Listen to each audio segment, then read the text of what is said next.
अट्टहास, याजसाठी केला होता अट्टहास, शेवटचा दिस गोड व्हावा, आता निश्चिंतीने पावलो विसावा, खुंटलिया धावा तृष्णेच्या, कवतुक वाटे झालिया वेचाचे, कवतुक वाटे झालिया वेचाचे, नाम मंगळाचे तेने गुणे, आता निश्चिंतीने पावलो विसावा, कुंटलिया धावा तृष्णे, परनियली नोवरी, तुका म्हणे मुक्ती परनियली नोवरी, आता दिवसचारी खेळी मिळी, आता निश्चिंतीने पावलो विसावा, कुंटलिया धावा तृष्णेच्या.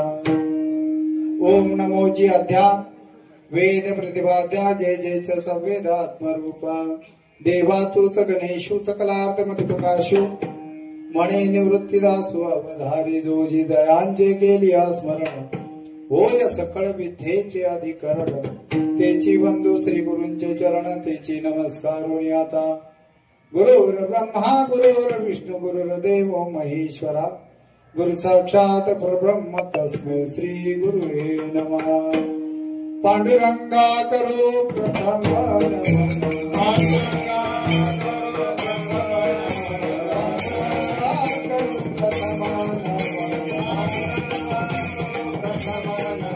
दुसरे चरणा संताचे,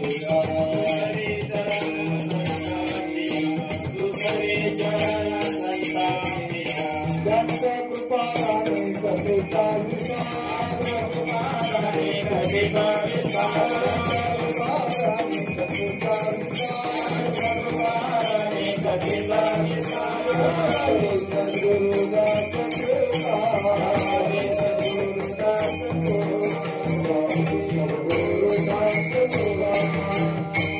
ओम नमो ज्ञानेश्वरा, करुणा करा दयाळा, तुमचा अनुग्रह लादलो पावन झालो चराचरी, मस्तक हे माझ्या पायावरी, या वारकरी संतांच्या सेवेलागी सेवक झालो, तुमच्या लागलो निज चरणा, आहो स्वामी तुकया देवा, यावरी न करावा अभेरू विठ्ठल.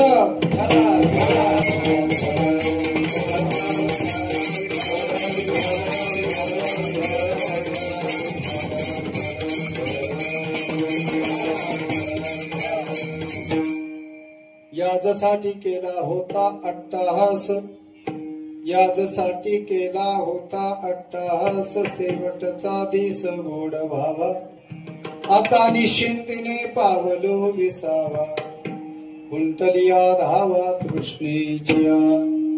प्रस्तुत प्राप्त प्रसंगी सेवेसाठी निवडलेला अभंग विश्वसंत सम्राट श्रीमंत श्री जगद्गुरु तुकोबराय यांच्या गाथ्यातील उत्कृष्ट असा आणि सगळ्यांच्या पाठातला, आणि या अभंगावर नेहमी सर्व तुम्ही कीर्तना ऐकणारी मंडळी आहात.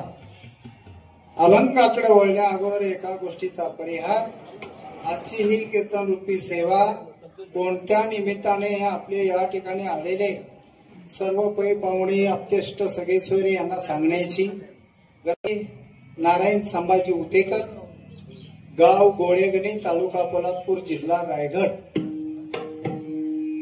यांचं या आपल्या हिंदू धर्मारूढीप्रमाणे 13व्या निमित्ताने ही कीर्तन रूपी सेवा आयोजित केलेली आहे.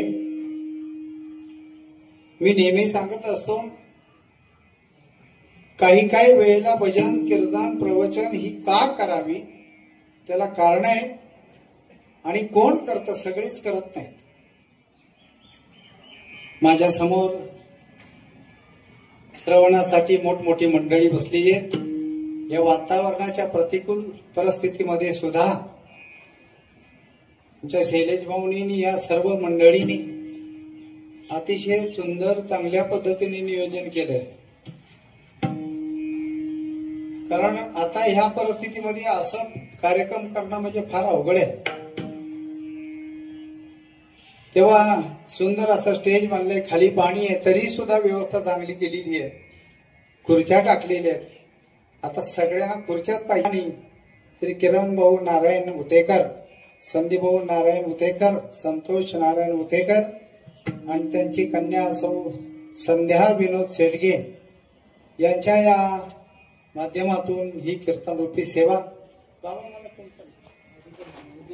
महाडिक की महाराज आपले त्या दिवशी कार्यक्रम होता ना, व्यासपीठ माझ्याकडे आणि आता कसं यायचं, पण तुम्हाला शब्द दिला सेवकेमध्ये सांगितले काम ते होतो पण कामा नाही. आणि तिथे एक मुलगा आळंदीतला त्या ठिकाणी व्यासपीठावर बसून म्हटलं आपण परत जाऊ. माझ्या बरोबर आपल्याच तालुक्यातले आहेत अक्षय महाराज माने कापड्या, त्यांचं गाव आहे. त्याला म्हटलं चला तुम्ही, मग आपली गाडी घेऊन त्याला म्हटलं तुम्ही चालवायचं पण आणि वाजवायचं पण. विठ्ठल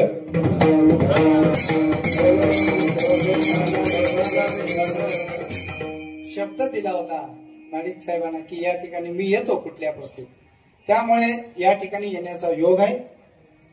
तसं पारायण सोडून कुठं जायचं नसतं, पण आता त्याला नाही जायचं. काही ठिकाणी शिथिल करावं लागतं. तेव्हा मोठमोठी संबळे मंडळी तुम्ही समोर बसलेले आहेत. आमचे आदरणीय पोलादपूर तालुक्याचं भूषण आदरणीय कॅप्टन चव्हाण साहेब, सगळी मंडळी, तुम्ही सगळ्यांची नावं घेतली असं समजा बरं. कसं कोण आले पाहुणे तर मग पण उभं राहणं बरोबर नाही, म्हणून म्हटलं जेवढं बसता येईल तेवढं प्रवचन भजन होतं. हे का करायचं असतं, काय कारण आहे महाराज? कीर्तन प्रवचन भजन का करायचं तुम्हाला सांगतो.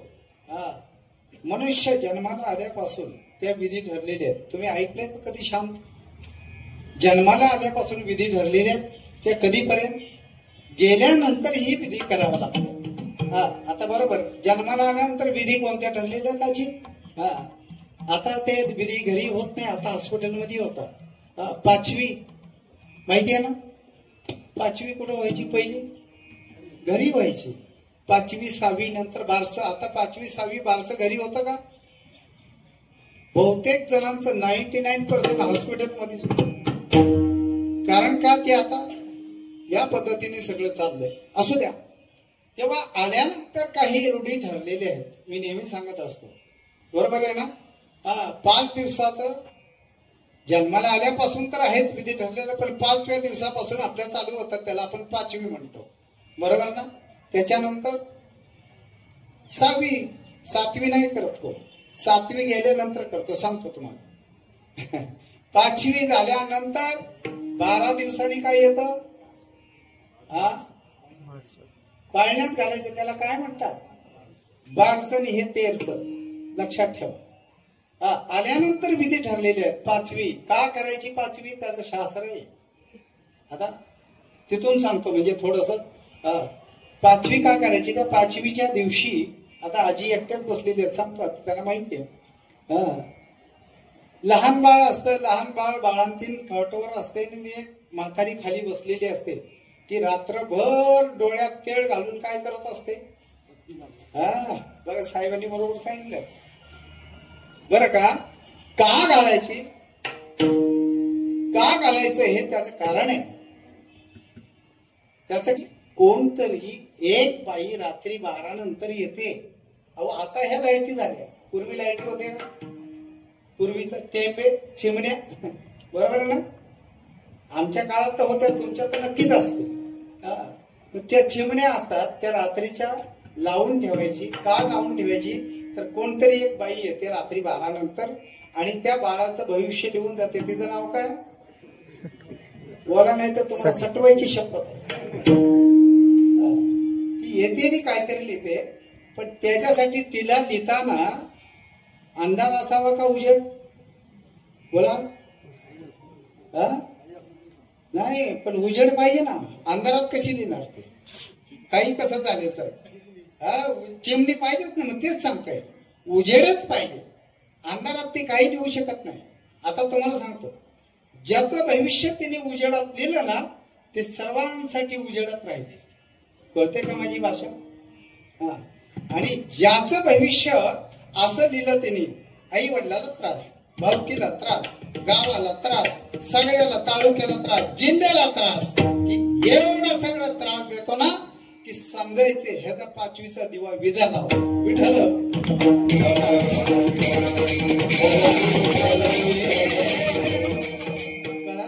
आपल्याकडचीच भाषा आहे, गोवा काय लांबचा नाही. असू द्या. मग पाचवी बारस. आता ते कसं असतं मी सांगत नाही. बारस झाल्यानंतर एक एक एक हळूहळू हळूहळू वाढत जातो. नंतर शाळेनंतर कॉलेज नंतर 2चे4 कळतंय ना. 2चे4 नंतर पुढे वाढत वाढत वाढत आपलं आयुष्य संपतं. कुठपर्यंत जाईपर्यंत. बरोबर ना. या बाबांच्या जीवनात आणि आपल्या दिवसात तो दिवस येणारच आहे, लक्षात ठेवा. तोही दिवस येणार आहे सगळ्यांच्या जीवनात. महाराज असला तरी कोण असलं तरी सुटणार नाही इथून कोण. तो दिवस येणार आहे. आणि मग गेल्यानंतर आपल्यातनं गेल्यानंतर त्याही विधी ठरलेल्या आहेत. कोणत्या? घरात जो व्यक्ती गेला ना तिथपासून विधी आहे. तर झोपवायचं कसं, बसवायचं कसं, हे सगळे पाय कुठं करायचं त्याच्यावर भांडणं होतात. स्मशान पाय कुठं करत पण लोक, अरे तुम्हाला काय आपल्या पूर्वजांनी सांगितले ते करा ना, जाऊ द्या. आणि मग गेल्यानंतर त्या विधी ठरलेल्या आहेत. पहिल्या दिवसाच्या विधी आहेत, दुसऱ्या दिवसाच्या विधी आहेत, तिसऱ्या दिवसाच्या विधी आहेत. असं 5वी 6वी झाली, आता इथं 7वी चालू झाली. आपल्याकडे काही परंपरा आहे, इकडे घाटावर नाहीये. आपल्याकडे परंपरा आहे कोणती? 7 दिवस, 7 दिवसाचं म्हणतात, बरोबर आहे ना. तुमच्याकडे काहीतरी दशपिंड करत असतील, पण 7 दिवसाचं आमच्याकडे काही भागात 7 दिवसाचं करायची पद्धत. ती का 7 दिवसाचं? त्याच्यात काय असतं नेमकं? मी हळूहळू पटकन येतोय. का 7 दिवसाचं करायचं? त्याच्यात काय असतं महाराज? ज्या वेळेला तुम्ही दशपिंड करतात, इकडची लोक ती नदीवर करतात. 7 दिवसाचं एक केळीची पानं घ्यायची 7, बरोबर आहे. आणि त्या पानावर सकाळी 7 वाजता 7च्या अगोदर 7 वाजता ती पानं बुडाली पाहिजे. कुठं? नदीमध्ये. 7च्या अगोदर पहाटेपासून रात्रभर स्वयंपाक चालू असतो. कसला स्वयंपाक? त्या पानावर ठेवायचं ती 7 पानं. आता ऐका, ते म्हातारी जिवंत असताना त्यांना काही भेटत नाही. कळतंय ना तुम्हाला मी काय म्हणतोय ते? पण गेल्यानंतर मात्र मिठाईच्या दुकानातले सगळे आयटम त्या पानावर असतात. कुठं? कळतंय ना तुम्हाला मी काय म्हणतोय?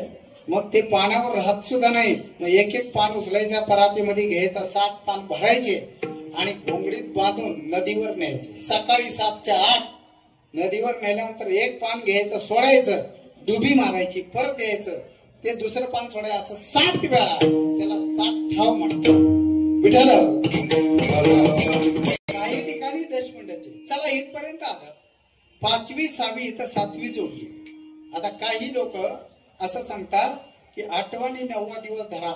का बरं? काहीतरी ऍडजस्टमेंट करायचं. पण तुम्हाला सांगतो, या भागात आम्ही प्रवचन करतो ना, मी सगळ्या लोकांना सांगतो असं करू नका. 5 दिवसांनी 10वा नका करू. 5 दिवसांनी होतच नाही. 10 दिवसांनी धरा. त्याला दशपिंड 10वा म्हणतात, बरोबर आहे. आपल्याकडं चोका 13 दिवसांनी केला जातो. यांचा चोका कधी असतो माहित नाही. जाऊ दे, आपल्याला त्याशी काही घेणं नाही. मग हे भजन कीर्तन का करायचं? त्याला कारण आहे. त्याला कारण हे आहे की आयुष्यभर केलेला त्या व्यक्तीने काम कदाचित भगवंताचं नाम घेतलं असेल नसेल माहित नाही. म्हणून आपल्या लोकांनी, वारकरी संप्रदायाने असा एक नियम काढला की अंतकाळी ज्याचे नाव आले मुखा, तुका म्हणे सुखा पार नाही.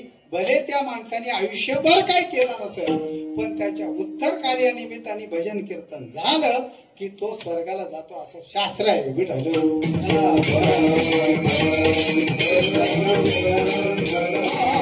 म्हणून तर या तिन्ही मुलांनी, त्यांच्या मुलींनी अट्टाहास केला की आपल्या वडिलांच्या 13व्या निमित्ताने काहीतरी भगवंताचं चिंतन व्हावं.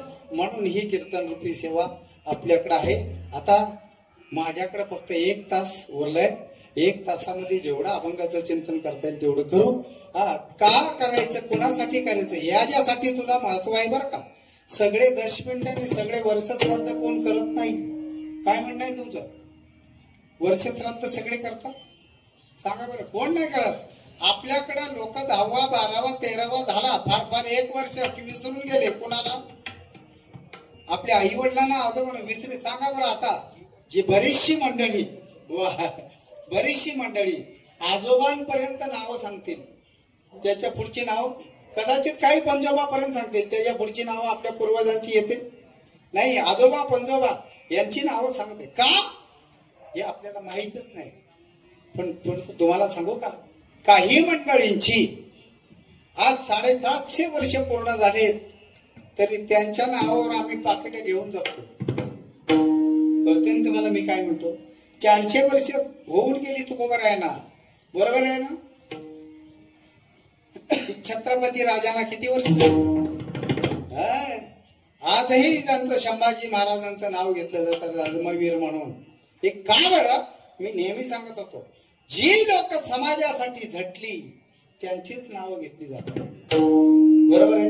आणि जी लोक घरी झोपली त्यांची येतात. कधी जन्माला आला आणि कधी त्याला काहीच माहित नाही. हा, मग कुणाची नावं घेतली जातात? ही समाजासाठी जगली ना, त्यांची नावं घेतली आहे का? मी नेहमी सांगत असतो, या आपल्या भारत देशाचं वैभव आणि त्यातले त्यात महाराष्ट्राचं ही संत भूमी आहे. हा, संत, शांत आणि श्रीमंत यात येत. कोण आहे ती? कुणाला पदवी? संत एकनाथ बाबा, शांत एकनाथ बाबा आणि श्रीमंत सगळ्या. तसं तुकोबारायांचं वेगळं आहे. हा, तुकोबारायांचा इतिहासच वेगळा आहे. तुकोबाराय वेगळे आहेत, ज्ञानोबारायांचं वेगळं आहे. हा, सगळ्या संतांनी जरी काही केलं असेल तरी एकाच ठिकाणी. मी हे का सांगतो? हे का लक्षात बसली ही मंडळी? त्यांनी आपलं आयुष्य कोणासाठी वेचलं? हा, घरच्यांसाठी. छत्रपती राजाला गोधड्या टाकून झोपता येत नव्हतं का बरं? स्वराज्याची स्थापना करायची आहे. ज्ञानोबराय तुकोबारायांसारखे यांना भरपूर संपत्ती होती, यांना काही गरज नव्हती. पण माझा समाज आणि हे सगळं बघण्यासाठी मंडळी जगली ना. मी तुम्हाला खरं सांगू, विसरू नका, चार शब्द विसरू नका. आणि 2 गोष्टीचा कधी विचार करायचा. ऐका सांग, 4 शब्द लक्षात ठेवा. कीर्तनात नाही एवढंच घेऊन जा, बाकी काही नका. पण लोक शब्दशः अर्थ घेतात. मी एक ठिकाणी सांगितलं, संगमनेर साईडला, कीर्तनात ना काहीतरी चांगलं घेऊन जा. काय सांगितलं? चांगलं. लोक शब्दशः अर्थ घेतात, शब्दशः अर्थ घेऊ नका. आणि चांगलं घेऊन जा असं म्हटल्यानंतर त्या संगमनेरला माझं कीर्तन संपलं. आणि ज्या ठिकाणी 2 दिवसापूर्वी 700 रुपयाची नवीन चप्पल घेतली होती साहेब, कीर्तन संपल्यानंतर त्या मंडपाच्या कोपऱ्यावर गेलो, तिथे चप्पल बघितले तर नाहीये. म्हटलं चला गेली तर गेली. पण काय झालं, पुढे 4-5 पावलं चालून आल्यानंतर एका बाबाच्या पायात ती चप्पल दिसली. मी म्हटलं, बाबा ही माझी चप्पल आहे. त्यांनी खडकावून उत्तर दिलं. म्हटले, महाराज तुम्ही पटका बांधून, कंबर बांधून काय काय सांगितलं? आता तुम्हीच तर सांगितलं ना कीर्तनात ना चांगलं घेऊन जा. मग हे घेऊन चालले, शब्दाचे अर्थ घेऊन कुठे झाले? नाही. अरे कीर्तन आणि प्रवचन कशासाठी? मी काय सांगत होतो, 4 शब्द कधी विसरू नका आणि 2 शब्दाचा कधी विचार करू नका. 4 शब्द. पहिला, देव. देवाला कधी विसरायचं नाही. का? त्याने हे विश्व निर्मिले, धर्म संसार, हे सगळं त्याच्यामुळे आहे ना. कुणाच्यामुळे हो? तुझ्या सत्तेने वेदाची बोलणे, तुझ्या सत्तेने वेदाची बोलणे, तुझ्या सत्तेने वेदाची बोलणे, तुझ्या सत्तेने वेदाची बोलणे, सूर्याची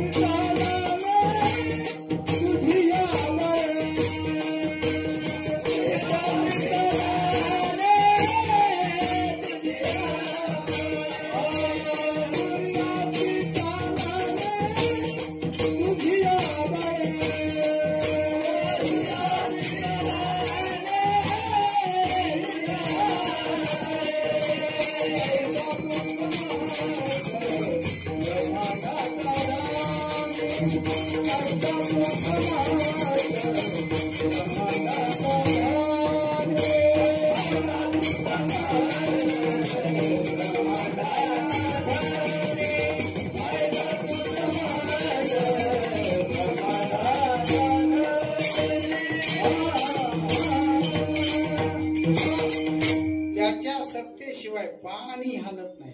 आम्ही काय म्हणतो? माझ्या सत्तेशिवाय. हा, घर चाललंय माझ्यामुळं, चाललंय भावकी चाललंय माझ्यामुळं, गाव चाललंय माझ्यामुळं, तालुका चाललाय माझ्यामुळं.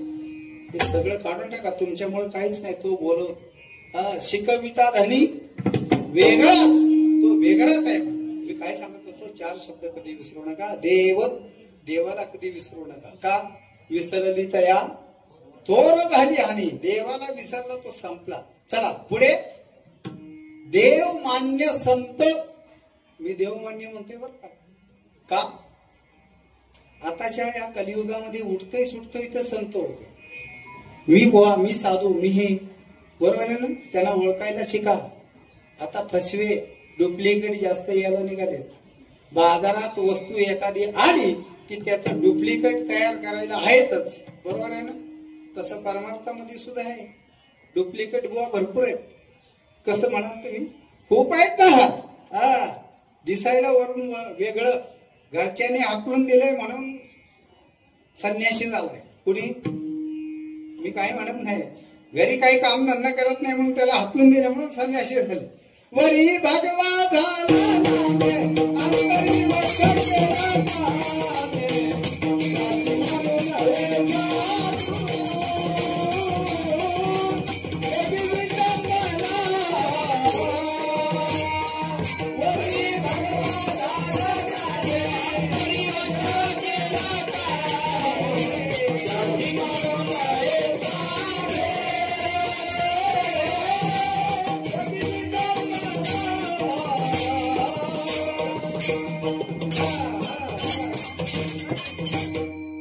घरच्यांनी आपण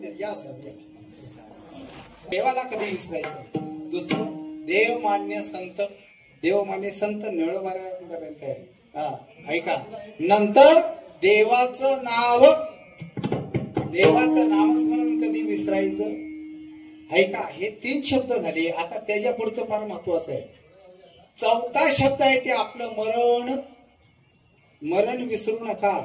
आपण कधी ना कधी इथून जाणारच आहेत. सांगा बरं, छातीला हात टोकून, आम्ही जाणारच नाही. हात वर करा, बोला. कोण म्हणतो आम्ही इथून जाणार नाही. सगळ्याला जावं लागणार. कोण राहणार नाही. तर येथे ना इवरोवाले अवतार अनेक पाम, किती जण देवादिकापासून देवाच्या बापाला जावं लागलं. आपण कोण, पण कधी कुठून केव्हा जाणार आहे हे मात्र माहित नाही.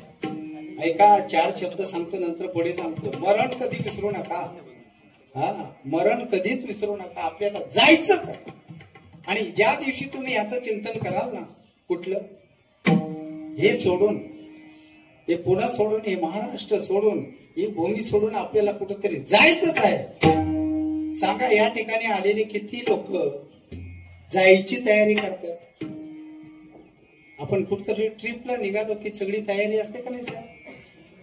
कपडे भरा, कोलगेट भरा, साबण भरा. काय म्हणते साहेब, कुठेतरी जाताना आपली तयारी असते का नाही. मग सांगा, या ठिकाणी आलेले कोणत्या व्यक्तीने आपल्याला हे सगळं सोडून जायचे, तुम्ही काय काय तयारी केली.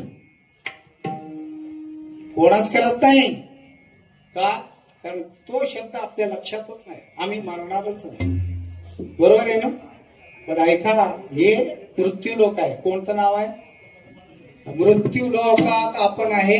अरे मृत्यू लोकातच मृत्यूच नाव आहे म्हटल्यानंतर आपण जगणार थोडं. मग प्रत्येकाने आपापली शिदोरी, आपली बॅग भरायला सुरुवात करा. आजपासून जाणार आहे. पण कोणती बॅग भरायची. त्याला एकच सुटका आहे फक्त. ते मी आता सांगितलं ना, नामस्मरण. त्याच्याशिवाय सुटका कोणाचीच नाही. आणि सोपं आहे ते, सगळ्यात सोपं आहे. पण तेच आम्हाला कळत नाही. तुका म्हणे सोपे आहे सर्व.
देवाचं नाव कधी विसरायचं नाही. एकदम सोपं आहे. तुकोबर आहे म्हणतात, तुका म्हणे सोपे आहे सर्वाहुनी, पण कोण घेतो?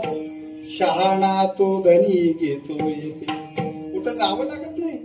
नदगती सायास जावे वनांतरा, त्याचं भजन एकदा तो केलं ना की सुखे येतो घरा नारायण. पण ते भजन कसं केलं पाहिजे? ठाईच बैसोनी करा एक चित्त, आवडी अनंत आळवा. आपलं भजन कसं असतं?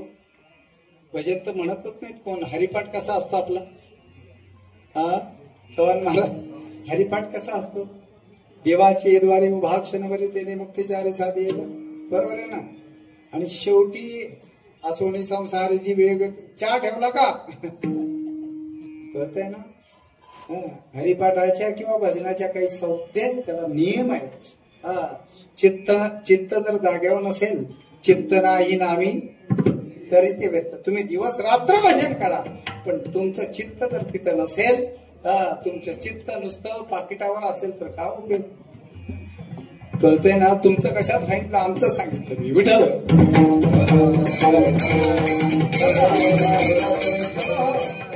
एक शब्द सांगितलं, देव देव मान्य संत. देवाचं नाव आपलं मरण कधी विसरू नका.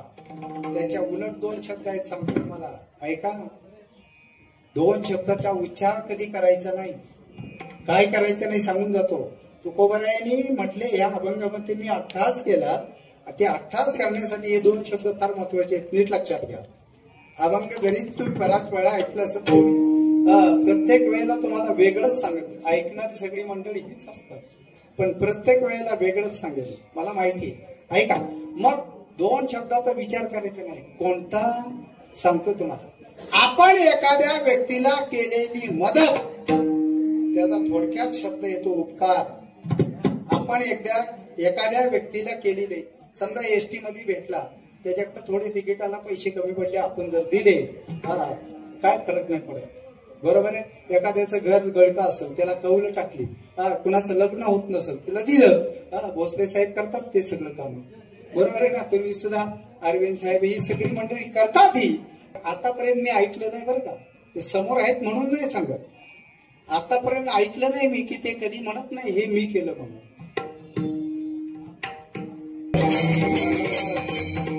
लोक 4 आणे देतात, मी 50 वेळा विचारतात, पावती कधी फाडणार?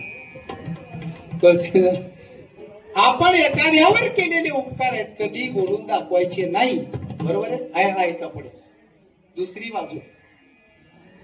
जगाने आपल्याला दिलेला त्रास कधीच बोलून दाखवायचे नाही, म्हणजे जगद्गुरु होतात. कळते तुम्हाला मी काय म्हणते? माझी भाषा मराठीच आहे. जगाने दिलेला त्रास कधी बोलून दाखवायचा नाही. त्यासाठी तुम्हाला उदाहरण सांगू.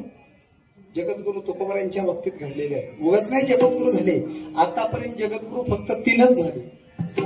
आद्य शंकराचार्य आणि देवातले जगद्गुरु वसुदेव सुतम देव कंसचानूरे मर्दनम देवकी परमानंदनम कृष्णम वंदे जगद्गुरु. आणि तिसरे जगद्गुरु तुका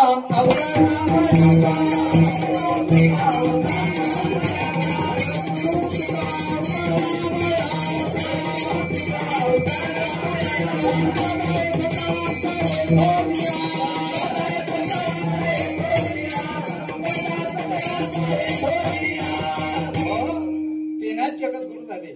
आता आम्ही आमच्या पाठीमागे इतक्या पदव्या लावून घेतो. गुरुवर्य बरोबर आहे ना. महंत अजून काय काय काय पदव्या कुठनं मिळतात काय माहित नाही महाराज. हा महंत बिंत अजून काय सम्राट गायनाचार्य तुमचा मृदंगाचार्य ह्या सगळ्या पदव्या कुठे आहेत. आता सगळ्या पदव्या पैसे देऊन मिळतात पण याच्या काही उपयोग नाही महाराज. हा मला एक जण म्हटलं महाराज तुम्हाला रायगड भूषण द्यायचंय. म्हटलं अजिबात देऊ नये अजिबात. जे जे 2-2 अभंग पाठ नाही त्यांना रायगड भूषण आहे. कळते का तुम्हाला. जाऊ दे असू द्या तो भाग नाही. मी सांगत होतो तुकोबारायांचं चरित्र सांगतो. तुकाराम महाराज हा कधी बोलून दाखवलं नाही मला. दोघांच नाही जगद्गुरु झाले. ज्या समाजात व्यक्ती जेव्हा मोठी होते तेव्हा हे सगळं सहन करावं लागतं जे तुकोबारायांनी केलं. सांगू छोटस उदाहरण आहे. तुकोबाराय देहूच्या ठिकाणी त्यांचं घर पाहिलं असेल तर पहा. पांडुरंगाच्या शेजारी घर आहे. स्नान केलं सकाळी आणि मंदिराला प्रदक्षिणा पांडुरंगाला घालायची. दर्शन घेतल्यानंतर म्हणून निघाले तर ते देहू गावामध्ये मंबाजी नावाचा ग्रस्त आहे माहिती आहे ना. मंबाजी बुवा तो तुकोबारायांचा टाळकरीच होता पण खडूस असे बरीच लोक असं मंबाजी प्रत्येक गावात आहेत. कळत असलं तर बघा नाही तर द्या सोडून. तर त्या मंबाजी बुवानी काटे आडवे लावले कारण मंदिर त्याच्या जाग्यात होतं. काटे आडवे लावले. तुकोबारायांनी काय केलं ते काटे बाजूला सरकवले. परत प्रदक्षिणा करून होते ते तसे लावले. काही चुकीचं झालं पण त्या मंबाजी बुवाला राग आला महाराज. इतका राग आला ते काटे असे झोडपले महाराज. तुकोबारायाने एवढं झोडपले रक्त बंबाळ केलं. पण पुढे ऐका तुकोबाराय एक शब्द सुद्धा बोलले नाहीत. मला का मारत नाही तर काय शांत बस. संत हे नेहमी शांत असतात लक्षात ठेवा. संत ओळखता आले पाहिजे. आणि मग संध्याकाळी तुकोबारायांचं कीर्तन मंदिरामध्ये रोज मंबाजी बुवा टाळ घेऊन उभे असायचे. पण त्या दिवशी मंबाजी बुवांना लाज वाटली. ते टाळ घेऊन काय आलेच नाहीत मंदिरात. मग काय झालं माहितीये का. कीर्तन संपल्याबरोबर तुकोबारायांनी पटका सोडला. आपल्या घरात गेले. एका वाटीमध्ये तेल घेतला आणि तेल घेऊन मंबाजी बुवाच्या घरी गेले. दरवाजावर थाप मारतात. मंबाजी बुवा तुम्ही का आले नाही मला माहिती आहे. मंबाजी बुवांनी दार उघडलं. मला माहिती आहे तुम्ही का नाही आले. तुम्ही मला मारल्यामुळे तुमचे हात दुखले असतील म्हणून वाटीत तेल घेऊन आलोय तुमचे हात चोळायला. बोला कुठली अवस्था येईल. आता तुकाराम महाराजांचं पात्र बाजूला ठेवा. त्या ठिकाणी आपण असतो आणि एखाद्या मंबाजी बुवाने आपल्याला असा त्रास दिला असता तुम्ही काय केलं असतं. अहो अख्खी भावकी घेऊन मंबाजी बुवाच्या घरी गेले असते. बरोबर आहे का नाही. पण ते शांत आणि संत होते. तुकोबारायांना माहिती होतं. तुकोबारायांचे चरित्र कधीतरी लाव मी सांगेन. सोपं नाही एवढं. म्हणून त्यांनी हा सगळा केलेला अट्टास आहे. सगळ्या जगाला एका दृष्टीमध्ये पाहणं हे संतांचं काम. आपण कसं पाहतो. हा आपला तो बाहेरचा. हा आपल्या गावातला तो. संतांचं तसं नव्ह. माऊलींचं प्रसादन बघा. जे खळांची व्यंकटी सांड तया सत्कर्मी रती वाड होता परस्परे चढो कपडो मैत्र जीवाची. कोणी असू दे खळ असू दे कसाही असू दे एकच दृष्टी संतांकडे आहे. तुकोबारायांकडे तेच होतं महाराज. हे आपलं हे दुसऱ्याचं असं करून नव्हतं म्हणून तर त्यांचा दिवस गोड झाला. सांगतो तुम्हाला. अजून एक सांगू का तुमच्या लक्षात येईल. हे आपलं आणि दुसऱ्याचं ते करत नाही. हे विश्वाची माझे घर. हे सगळं हे माझं आहे. हे माझे आहेत. आपण म्हणतो का खरं सांगा. अपपर भाव आणि प्रत्यक्ष भावाचा एक तो वेदांतातला भाग काही सांगत नाही. एक घर होतं. घर त्या घरामध्ये सुख्या गोविंद गुळाने असं ते म्हणतात ना शब्द. गोळ्या गोविंदाने सगळे नांदत होते. 4 भाऊ एकत्र. पूर्वीचा काळ. आता नांदत होते पण तिथं अपपर भाव झाला निर्माण. कसं झालं सांगतो. एक काही करत नव्हते बरं का. सगळे गोळ्या गोळीत राहायचे. पण एक दिवशी असं झालं महाराज. तो शेतकरी होता ना. त्यांनी एक ऊसाचं कांडा आणलं आणि ऊसाचं कांडा आणलं म्हणून ते घरी पोरं खायला येणार, सगळे मागायला येणार. म्हणून ना बाबा बाबा बाबा बाबा म्हणून सगळी पोरं जवळ आली. पण त्याच्या डोक्यात एक आलं. काय आलं? मी काय म्हणतोय, अपपर भाव कसा निर्माण झाला. बाकीचे वेदांतातलं काय सांगितलं सांगतो. अपपर भाव असा निर्माण झाला, त्याच्या डोक्यात एक आलं की सगळी मुलं दोन्ही साईडने आली. दोन्ही साईडने आली. आता त्याच्या हातात उसाचं दांडकं होतं, बरोबर आहे ना. त्याने कड कड म्हणून दोघांना दोन दिलं पाहिजे होतं ना. पण त्याचं लक्ष गेलं आपलं पोरग कोणत्या साईडला आहे. कळतंय ना मी काय सांगतो. मग त्याचं पोरग साईडला होतं, तिकडं शेंडा होता. आणि भावाचं पोरग उभं होतं, तिकडं बुंदा होता. बुंद्याला जास्त रस असतो ना. मग त्यांनी असं केल्याबरोबर ती दुसरी भावजय तिकडनं बघत होती. त्यांनी असं तोडायच्या अगोदर तो ऊस फिरवला आणि बुंद्याकरचा भाग आपल्या मुलाकडे केला, तोडला आणि दिला. तेव्हा कोणी बघितलं, म्हटले हो जमणार नाही, आपल्याला वेगळं व्हायचे. संपलं. आपण भाव निर्माण झाल्यानंतर काय होतं महाराज, हे साध्या साध्या गोष्टी सांगायची गरज नाही. तुकाराम महाराज तसे नव्हते महाराज. कसा दिवस गोड झाला सांगतो तुम्हाला. एका पाटलाने सांगितलं देऊच्या जिजाबाईशी निरोप दिला. म्हटले जा तुकोबरायांना उद्या पाठवून द्या, मी तुमच्या मुलांना चांगल्या 30-40 काड्या ऊसाच्या देतो. आणि त्या म्हटल्याप्रमाणे 30-40 काड्या सोलून तुकोबरायांना दिल्या. तुकोबराय म्हटले मी सकाळी घेऊन गेले शेतामध्ये, घेतल्या काड्या, त्या मोळी बांधलेली घेतली खांद्यावर आणि निघाले. गावात निघाले असताना काय झालं माहितीये का परिस्थिती. त्या ऊसाच्या काड्या बघितल्याबरोबर सगळी मुलं धावत आली गावातली. आणि प्रत्येक मुलगा यायचा ना, मूल यायचं, त्याच्या हातात एक एक काडी देऊन टाकायची. कोण? आता तुम्ही काय केलं असतं ते बघा तुम्ही. एक एक काडी देऊन टाकली. शेवटी 2 काड्या शिल्लक राहिल्या. आणि मग तुकाराम महाराज घरी गेले आणि जिजाबाईंनी अंगणात बघितलं. काय हो, पाटलांनी ऊस न्यायचं म्हटलं, तुम्हाला 2च काड्या दिल्या. थांबा आता बघते पाटलाकडे. फरक होते. जिजाबाई सारखं परमार्थ कोणी केलं सांग. आणि असं बोलल्यानंतर तुकाराम महाराज म्हणतात आवडे थांब थांब, पाटलाला दोष देऊ नको. म्हटले का? 2च काड्या का दिला? म्हटलं अगं 2 काड्या नाही, चांगल्या 30-40 काड्या दिल्या होत्या. विठ्ठल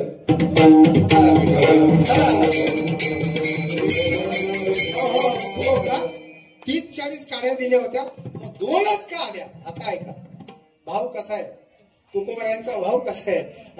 ते म्हटले आवडे अगं गावातली मुलं आली, त्याला एक एक देऊन टाकलं.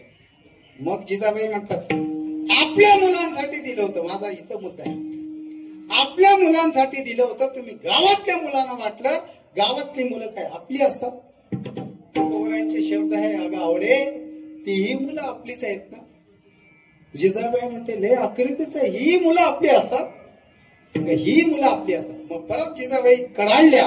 म्हटले जर सगळीच मुलं आपली गावातली आहेत तर ह्या 2 काड्या का परत आल्या? तेव्हा तुकोबरायांचे शब्द आहेत, तिला नीट ऐका. तुकोबराय म्हटले अगं आवडे गावातली घेणारी मुलं संपली म्हणून ह्या 2 काड्या आल्या.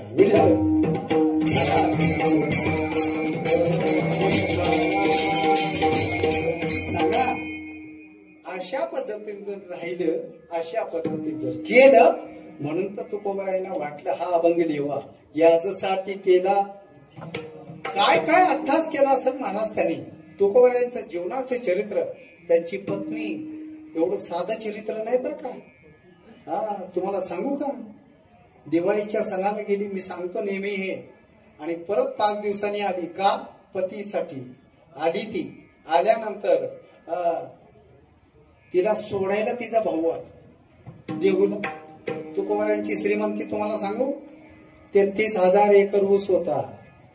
तुकोबरायांच्या सासऱ्याकडं त्यावेळेला 3 माणसं श्रीमंत होती. देव ब्राह्मण, मंबाची बुवा आणि आप्पाजी गुळवे साहेब तुकोबरायांचे सासरे. 36,000 एकर ऊस. अजून तुम्हाला सांगू 1700 घोडे होते त्यांच्याकडं. 1700 घोडेस्वार त्यांच्याकडे कामाला होते.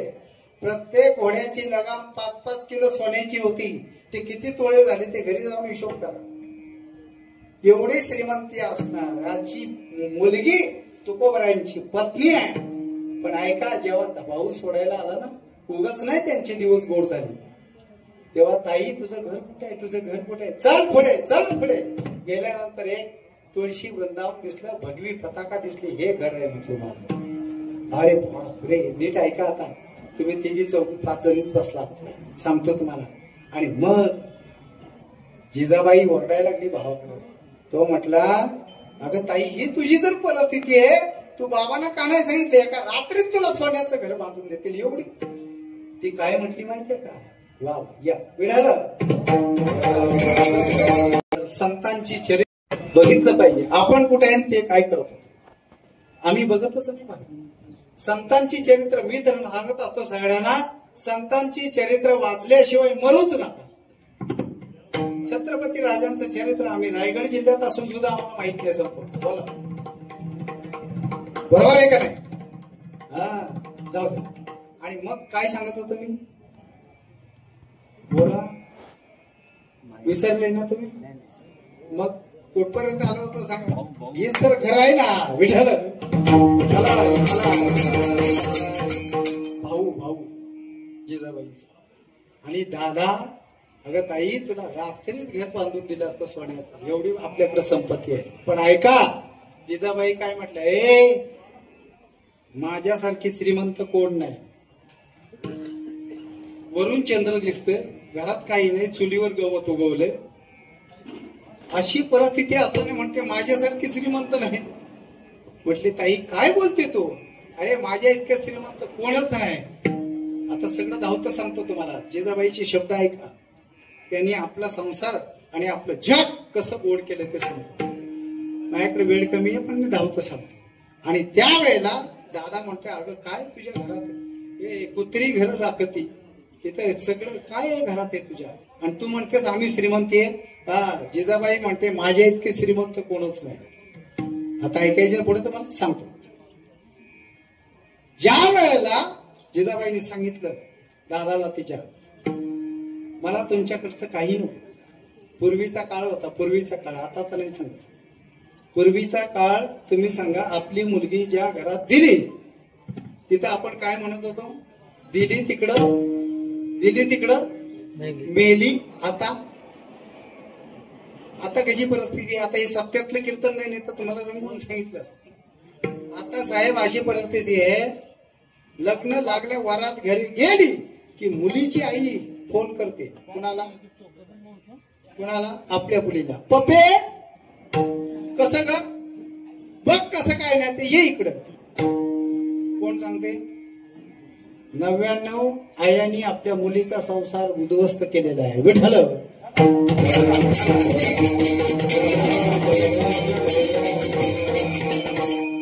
काय करा, पुढचे पुरुष मंडळी इकडे या, म्हणजे पुढच्या मोकळ्या हा त्यांना मग या अभंग सुचला.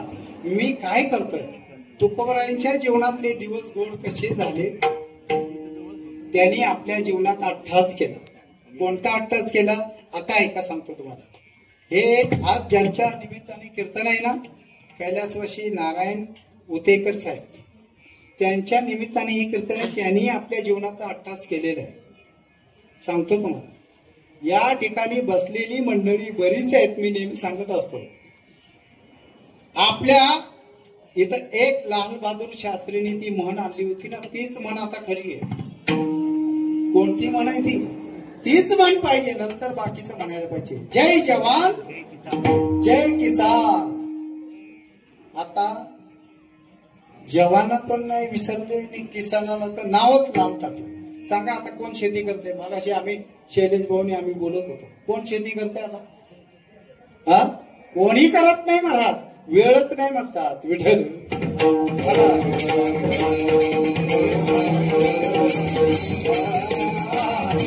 आणि मग तुकोबरायांच्या लक्षात आलं आणि मग त्याने ते केलं महाराज. जिजाबाईचं सांगू तुम्हाला, त्यावेळेला ती म्हटली, अरे माझ्यासारखी श्रीमंत कोणच नाही, घरात काहीच नाही, खायला काही नाही. अगं काही चुलीवर गवत उगवले, तुम्ही खाता काय. जिजाबाईचे शब्द आहेत ऐका. ती म्हटली, दादा माझ्या आई वडिलांना इथलं काही सांगायचं नाही बरं का, माझी शपथ आहे तुला. भावाला शपथ घातली, माझ्या इकडची परिस्थिती सांगशील तर बघ, आताचा काळ जाऊ. आणि मग दादा म्हणतो, अगं तू कसली श्रीमंत, तुकोबरायचं म्हणतात तुका म्हणे खातो आम्ही आनंदाचे लाडू. इथं लाडू कसले ती काय म्हणते तुला ऐकायचे लाडू. सकाळी 4 वाजता उठते, पाठी घेते, शेटजीच्या बांधावर उंबर आहे ते उंबर आणते आणि आम्ही सगळेजण खातो. हे काय लाडू आहेत का. भजन भजन करता करता तुका म्हणे खातो आम्ही आनंदाचे लाडू. आणि त्यावेळेला काय श्रीमंती सांगितली सांगू तुम्हाला. आपण कशा श्रीमंती बघतो, त्यांनी तुकोबरायांच्या पत्नीने कशा श्रीमंती बघितली. अरे तुमच्या घरी असल संपत्ती सगळं असेल पण माझ्या इतकी श्रीमंत कोण नाही असं सांगताना आता पुढे ऐका. मी खरंच सांगतो तुम्हाला, तुकोबरायांचे चरित्र लावा तुला. माझी श्रीमंती हे दादा ऐक, भावाला सांगतो. अरे मी माझ्या पतीला भाकरी घेऊन जात असताना भंडारा डोंगरावर माझं लक्ष इकडे तिकडे विचलित झालं आणि यदा कदाचित जर माझ्या पायात काटा टोचला तर तो काटा काढण्यासाठी पंढरपूरवरनं विटेवरनं धावत येतो, एका गुराख्याचं रूप धरतो, माझा पाय त्याच्या पायावर घेतो, थुंकी लावून काटा काढतो. ही माझी श्रीमंती.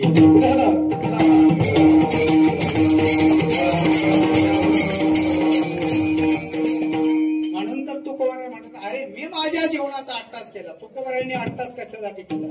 तुम्ही या सगळ्या मंडळींनी देश सेवेचा अट्टास केला. ही एक सेवाच आहे महाराज. ही समाज सेवा, देश सेवा, ईश्वर सेवा याच्यात फरक नाही. पण आता ऐका, समाज सेवा करताना तुम्हाला काय मिळतं मला माहित नाही. तुम्हाला द्यावं लागतं. देश सेवा करताना आयुष्याची गाळण करावं लागते. काय म्हणणं आहे तुमचं. ज्या वेळेला तुम्ही निघता ना कुठं, आता तुम्ही रिटायर झाले, ज्या वेळेला तुम्ही निघत असताना तुम्हाला ड्युटीवर जायचं असतं, 2 महिन्याची सुट्टी संपल्यानंतर तुम्ही सांगा मनात काय काय काय विचार येतात, काय काय विचार येतात सांगा. त्यावेळेचं सांगतोय तुम्हाला. आपली बायका मुलं सगळं घरदार सोडून जायचंय कुठं. हा त्याग आहे, त्याग. हा त्याग आहे, देशासाठी केलेला त्याग आहे. पण ऐका काही काही बदमाश मी म्हणतोय बरं का, इथं वापरायला नाही पाहिजे शब्द, पण ते म्हणतात अहो यांना बसून पेन्शन आहे. ऐका का पेन्शन देते, सरकारला वेळ लागले का. त्यांनी तेवढा अट्टास केलेला आहे. तुमचा अट्टास वेगळा आहे. समाज सुधारावा, समाज एकत्र यावा, समाजाची काहीतरी उन्नती व्हावी. यांचं आहे की तुम्ही जर सीमेवर नसतील तर आम्ही कीर्तन करू शकत नाही. काय म्हणतोय तुम्हाला मी. म्हणून ती म्हण जय जवान जय किसान. पण आता किसान थांबलंय कुठं सांगा. कोणाच्या घरी गावाला आता बैल गाई म्हैस आहे. जाऊ द्या, आता तिकडे बोलण्यात काही अर्थ नाही. तुम्ही जो अट्टास केलाय तो तुमच्या जीवनाचा नव्हे, तुमच्याही जाताना महाराज काय काय मनात काय येत. ती एखाद्या पाषाणाला पानं फुटल, पण तुम्ही त्यावेळेला काय करता. मी देश सेवेचं ऋण घेतलंय, मला तिकडे गेलंच पाहिजे. बरोबर आहे का. तुम्ही थांबत होता नाही. बरं तुम्ही थांबला. आता ऐका सांगतो, मी काय मिलिटरीमध्ये गेलो नाही, पण सांगतो तुम्ही जर लेट झाला जायला, तुम्हाला जी ड्युटी दिलेली असते त्या दिवसाला जर तुम्ही लेट झाला तर तुम्हाला तिथं शिक्षा भोगावी लागते का नाही. तुम्ही म्हणा तुम्हाला कसं काय माहिती, मी अभ्यास केला. बरोबर आहे. तुम्हाला काही दिवस शिक्षा भोगावंच लागते. हे आमच्याकडे काही मंडळी होती ते सांगत होते म्हणून सांगतोय. मी काही गेलो नाही तिथं, पण ऐका प्रत्येक ठिकाणी अशी शिक्षा आहे तरच माणूस शिकतो. आता समजा भोसले साहेब आहे, एखादा समाजाचा कार्यक्रम आहे किंवा काय, ते जर झोपून राहिले तर काय बंद पडतो. बोला तुम्ही साहेब, तुमच्यासारखी मंडळी कार्यरत असणारी, समाजाचे काम करणारी, तुम्ही जर घरी राहिली तर पुढे काय होईल. तसे ही मंडळी नाही आम्हाला ड्युटीवर जायचं, नाही सीमेवर जायचं, हे नाही गेले तर काय होईल. बर ते जाऊ द्या. आम्ही जर कीर्तन नाही केली तर काय होईल. आम्ही जर कीर्तन नाही केली तर पाकिटी नाही भेटणार. बरोबर. तुम्ही असं बोला की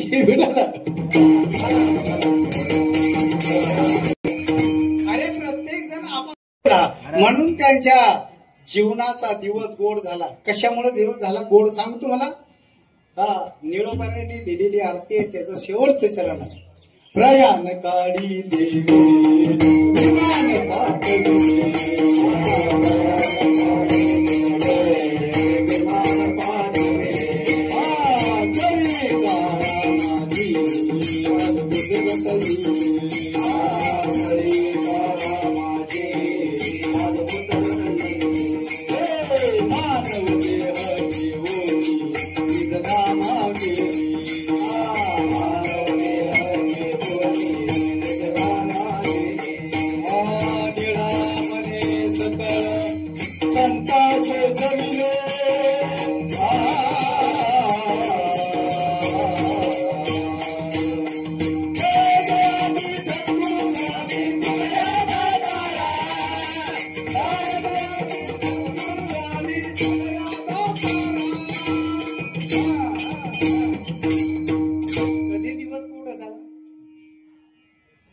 तुकोबारायांनी न्यायला कोण आलं? हा, प्रयाण काळी देवानी विमान पाठवलं, विमान पाठविले, कळी काळा माझी, या कलियुगामध्ये अद्भुत कळी काळा माझी अद्भुत रथ गेले, मानव देह घेऊनी निज धामा गेले, जय जयाजी सद्गुरु स्वामी तुकया दातारा. मी मगाशी बोलून गेलो, या ठिकाणी कोण राहणार नाही, सगळ्याला जावलं, राजा रंक कोणी असू दे. तुम्हाला सांगू, एक चुटका सांगू का? मी आता थांबणार आहे, पण मलाही लांबचा प्रवास आहे. हा, एक चुटका सांगू. एक माणूस असा म्हणत होता की मी मरणारच नाही. त्याचं नाव होतं रावण. काय म्हटला? कारण त्याच्या ताब्यात सगळे देव होते ना, सगळे त्याच्यात, नवग्रहाची पायरी होती त्याला. आता ती कशी उलटी झाली ती सांगत नाही, रामायण नंतर जाईल. हा, रामायणातले काही पात्र फार चांगले आहेत. मी नेहमी सांगत असतो, लावा तुम्ही कुठेतरी रामायण लावा, जगद्गुरु तुकोबार यांचं चरित्र लावा, छत्रपती राजांचं चरित्र लावा. हे कधी कळायचं आपल्या लोकांना? तरुण वर्गाला काहीच माहित नाही. असेल जय भवानी जय शिवाजी एवढं म्हटलं की संपलं का? बरोबर आहे ना? हा, काय सांगत होतो मी? आता कुठपर्यंत आलो होतो? करा करा काहीतरी. मी मगाशी सांगून गेलो, मरण कोणाला चुकलं नाही, कोणालाही चुकलं नाही. रावण म्हणतो तर मी मरणारच नाही, सांगतो तुम्हाला, ऐका. आणि खरं होतं ते, तो म्हणत होता ते खरं होतं, कारण सगळं देव त्याच्या ताब्यात होते ना. मग देवच जर त्याच्या ताब्यात, तो मरणार कसा? पण ऐका, हे विधिलिखित असतं. रावण जरी होता ना तरी त्याला मरावंच लागणार होतं. कसा मेला ते सांगतो. एक ठिकाणी अशी पारावर चर्चा चालली होती. बिनकामाची लोक चर्चा करतात ना, तुम्हाला माहिती आहे ना? बिनकामाची लोक, काही काम नाही, धंदा नाही, काही नाही, देवळाच्या पायरीवर बसायचे आणि फक्त लोकांच्या कुठाळ्या. बरोबर आहे ना? काम नाही, धंदा नाही करायचं, फक्त हा तो तसा, त्याने असं केलं, त्याने तसं केलं. याच्यापेक्षा आपल्या लोकांना काम काहीच नाही. तुमचं काय म्हणणं आहे? मी अख्खा महाराष्ट्र फिरतो साहेब. मी मगाशी बोललो सुरेश साहेबांना, आपल्या लोकांना काम नाहीत म्हणून हे उद्योग शोधतात. आम्ही या ठिकाणी सगळं, आता मी बारामतीमध्ये पारायण चालू आहे. महाराज, पारायणाला बसल्यानंतर लोक जाणार, जेवणार, शेतात जाणार, परत येणार, शेतातलं काम संपलं की संध्याकाळी कीर्तनाला बसणार. आपली लोक तसं नाही, काम नाहीच, काम नाही, काम नाही, झालो पाहिजे कामा. आपली बॅग उचलली की चालला कोल्हापूरला. बरोबर आहे ना? आता काय जाऊन करतात ते तिकडे त्यांचं त्यांना माहिती, पण असू द्या. आणि मग रावण म्हटला मी मरणारच नाही, पण ऐका, विधिलिखित असतं. एवढंच सांगतो आणि थांबतो. रावणाने असं बोलल्याबरोबर ती 10-15 जण बसले होते ना पारावर, तिथे गप्पा काय चालले होते नीट ऐका. अरे रावण म्हणतो मरणार नाही, पण मला माहिती आहे त्या पूर्वीच्या काळचा एक मोठा ब्राह्मण होता, त्याने अभ्यास केला होता. तो ब्राह्मण म्हणायला लागला, मला माहिती आहे रावणाचं मरण कुठं आहे. त्यावेळेला हे ऐकण्यासाठी महर्षी नारद मुनी तिथं उभे होते. कुठं? यांची चर्चा.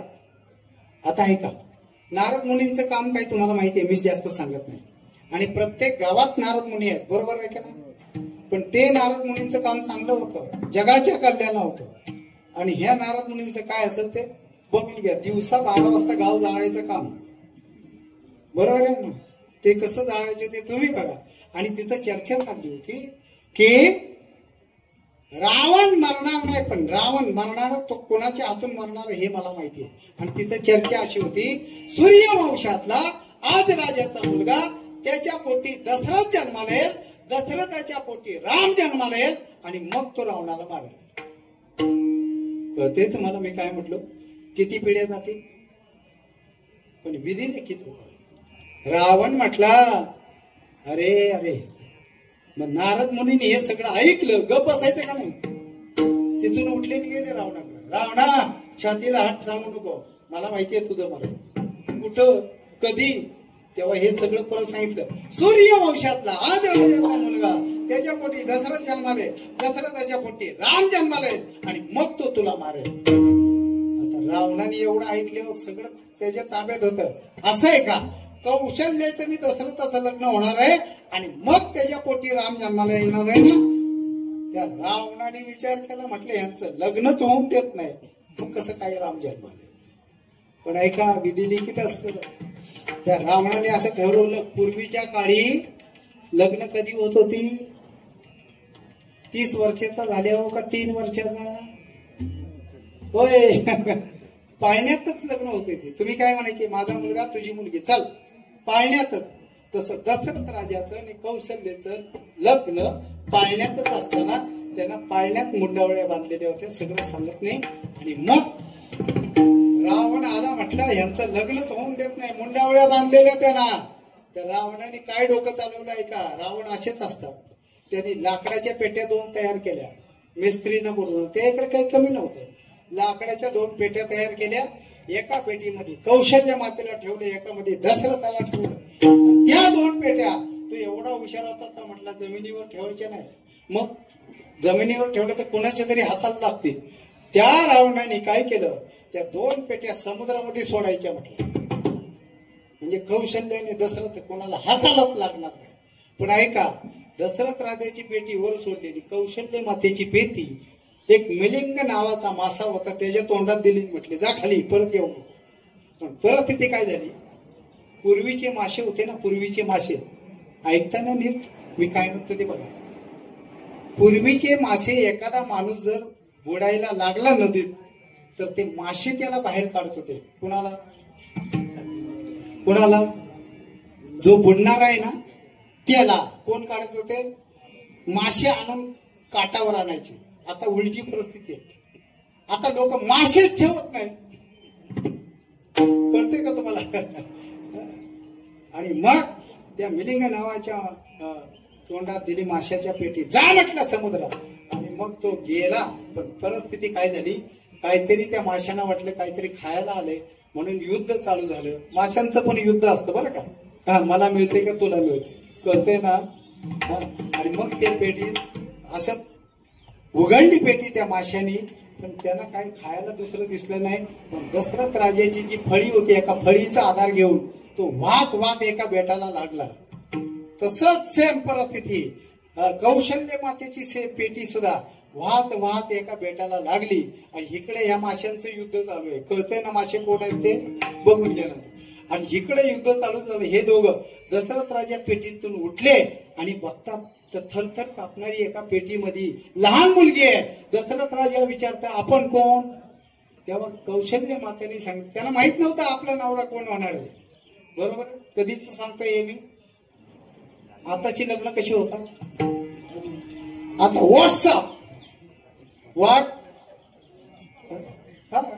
व्हॉट्सअपला लग्न होतं. आणि व्हॉट्सअपला एकदा का लग्न झाली की तोंडाला फेस आलाच. कळते ना तुम्हाला मी काय म्हणते, फेसबुक. आणि मग ते उठलं, दशरथ राजा विचारतो आपण कोण, म्हटलं मी कौशल्य. दशरथ राजाशी लग्न होणार होतं, त्या दृष्ट रावणाने मला पेटीत टाकलं आणि मी इथपर्यंत वाहत आले. असं का. मग कौशल्य मातेने विचारलं आपण कोण, ते म्हटलं मी दशरथ. कौशल्य माता म्हटली कसा आला इकडे घसरत, म्हटले हे विधी लिखित होतं. आता हे सत्यातले कीर्तन नाही, तर मी तुम्हाला रंगवून सांगितलं. आणि मग ऐका, 8 प्रकारची लग्न असतात, मनोमय लग्न, पिशाचे लग्न, वैश्य लग्न, 8 प्रकारची लग्न असतात. तसं कौशल्य मातेचं आणि दशरथाचं मनोमय लग्न झालं. त्यांच्या लग्नात लाडू जिलाबी मंगलाष्टक काही नाही, मनोमय लग्न झालं. आणि त्यांच्या लग्न झाल्यानंतर त्यांच्या पोटी राम जन्माला आला. आणि त्या रामाने कुणाला मारलं, जगला का. तुम्ही किती जरी प्रयत्न केला तरी आपल्याला जावंच लागणार आहे. मग जायचं आहे तर या समाजात, या पृथ्वीवर आपला काहीतरी नाव निघाला पाहिजे, असं तुम्ही वागलं पाहिजे ना. म्हणून तर तुकोबाराय म्हटले, मी माझा अभ्यास याच्यासाठीच केला, याच्यासाठी केला.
कोणी विचार केला की आपला शेवटचा दिवस गोड व्हायला पाहिजे? आपण शेवटचा दिवस गोड कशात मानतो तुम्हाला सांगू? मी मगाशी बोलून गेलो, जिवंत असताना आपल्या आई वडिलांना काही खायला मिळत नाही. सगळ्यांचं नाही सांगत बरं का. कुळी कन्या पुत्र होती जे सात्विक ते मात्र करतात, पण नाव मोठं व्हावं म्हणून आई वडील जोपर्यंत जिवंत आहेत ना त्यांना काही खायला मिळत. पण पात्रावर असे एवढे पदार्थ वाटतात, लाडू जिलेबी बासुंदी सगळं तोंडाला पाणी येऊन देऊ सांगता येतो. आणि एवढं बघितल्यानंतर काही लोक म्हणतात काय म्हाताऱ्याचा दिवस गोड झाला, याच्यात गोड मानतात ते. अरे गोड दिवस झालं म्हणजे काय? तुकोबारायांचे चरित्र अभ्यासा, सगळ्या संतांचे चरित्र अभ्यासा, त्यांच्यासारखे दिवस गोड व्हायला तर आपण ठेवतो. पण याच्यासाठी काय करावं लागतं? आपल्या जीवनातल्या आशा मनशा तृष्णा या सगळ्या थांबल्या पाहिजे. बरोबर आहे?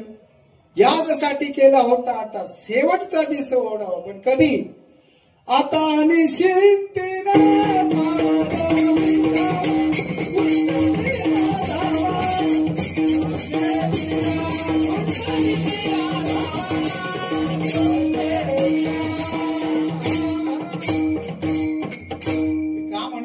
जास्त घड्या पुढे चाललंय. आता निश्चिंतीने पावलो विसावा. विसावा म्हणजे आपल्याला विसावा कधी म्हणजे बोला तिथे गेल्यानंतर थोडं थांबा, विसावा घ्या. आपल्या जीवनात तेवढाच विसावा आहे, लक्षात ठेवा. तो पण कधी? गेल्यानंतर. मनुष्य आहेत नाही का कधी काही ते आम्हाला म्हणतात महाराज काय भजन कीर्तन करायला आम्हाला मरायला वेळ लागेल. मरायची काळजी तुम्ही करू नका. ते बरोबर त्या वेळेला तुम्हाला आता सांगितलं ना रावणाचं, तुम्ही काही करायची गरज नाही, पण त्याच्यासाठी आशा मनशा तृष्णा या सगळ्या थांबल्या पाहिजे.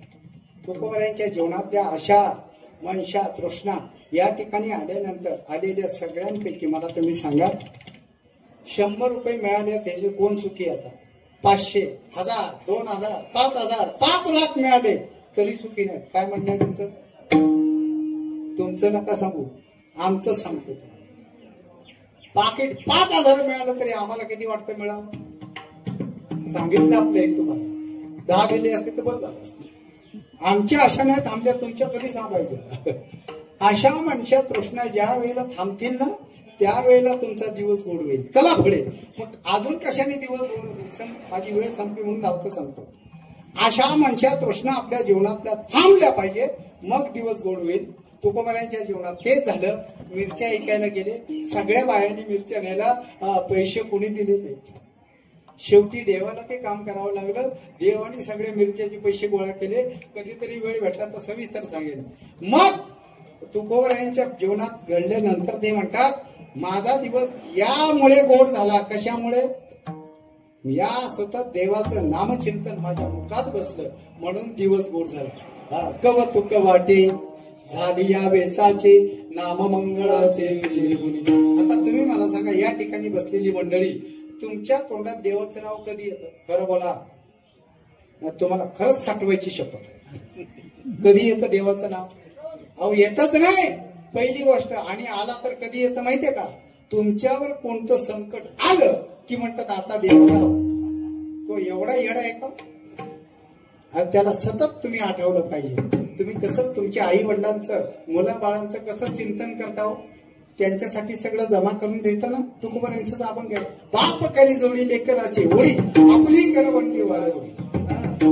लहान मुलासाठी तुम्ही आपल्या स्वतःसाठी काय करता? फक्त स्वतःसाठी एकच साधन आहे, ते म्हणजे नामस्मरण. तुकोबाराय म्हणतात माझ्या जीवनाचं मीच कौतुक करतो. कवतुक वाटे झाली या वेचाचे नाममंगळाचे तेने गुणे. पण असे काही महाभाग आहेत नामस्मरण करतच नाही. बुवाने किती वेळा तरी सांगितलं विठ्ठल विठ्ठल म्हण, मी म्हणणारच नाही. आमचं काय तोटा होते? महाराज हे सगळी अशीच परिस्थिती आहे. किती वाजता सोडायचं मला सांगा. नामस्मरण मुखात आलंच पाहिजे. तुकोबाराय म्हणतात माझ्या कौतुक आहे माझं माझ्या जीवनात. ऐका, सहजासहजी कोणाच्या तोंडात नाव येत नाही बरं का, नाही येत माझा. आणि ज्याच्या मुखामध्ये नाव आलं ना तो तुकोबारायांच्या स्थानात बसला. तुकोबारायांचं काय होतं? दिन रजनी हाची त्यांना गोविंदाचे पोवाडे. म्हणून तर तुकोबाराय याजसाठी केला होता टास शेवटचा दिस गोड व्हावा आता निश्चिंतीने पावलो विसावा कुंटली आधावा तृष्ण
झाली या वेचाचे नाम मंगळाचे तेने